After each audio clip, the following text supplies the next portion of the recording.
I am Bill Jeffrey. I'm talking to tax consultant Adrian Houston about this year's budget. Adrian, George Osborne gave us his first spring budget just a few moments ago. Could I have your initial reaction, please? Yes, certainly.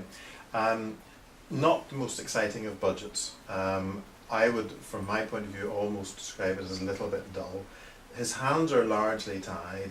He announced a lot of things when he did his emergency budget in June last year after the election, and a lot of rates and things have since been announced and set in stone. So he had a certain limitation on what he could do. But what he has done is taken some extra money off oil companies and some extra tax off banks, which allows him a little bit of scope to make some adjustments elsewhere, some of which will benefit us. How does this affect the typical worker and their pay packet? Well, the main thing that people are going to notice is that their tax code is going to change from this month March to next month April. This month a standard tax code will be 647L, and next month that should change by £1,000 of allowances, so it adds £100 onto the code, or 100 onto the code, so the code next year will be 747L. So if a worker doesn't have a code of 747L at the end of April, they need to check that there's some reason for that and that it's correct. What happened with the fuel duty? There was to be an increase of 5p per litre this April in a couple of days' time, and what he has done is he's announced that that will not happen until the 1st of January 2012.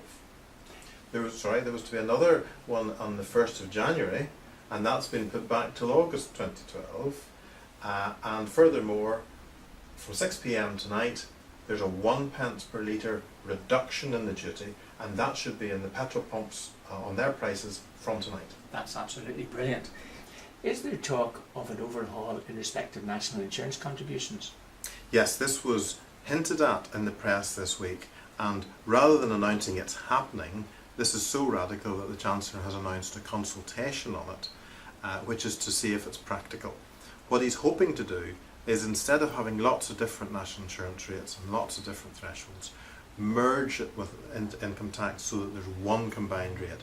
But he has given us an assurance that he will not be applying this extra top-up to new types of income like pension, rents, bank interest, which currently wouldn't attract national insurance.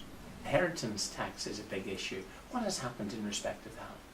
Not too much. The nil rate band has been frozen again at 325,000, but that's effectively 650,000 for a married couple or a couple in a civil partnership.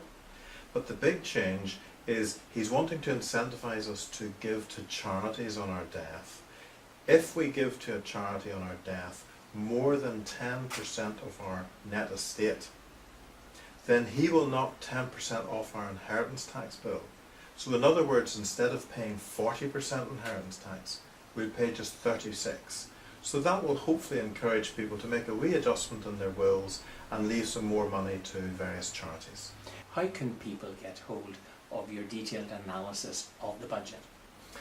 They can phone us on 028 90 80 60 80, or they can look up the website at www.houston.tv.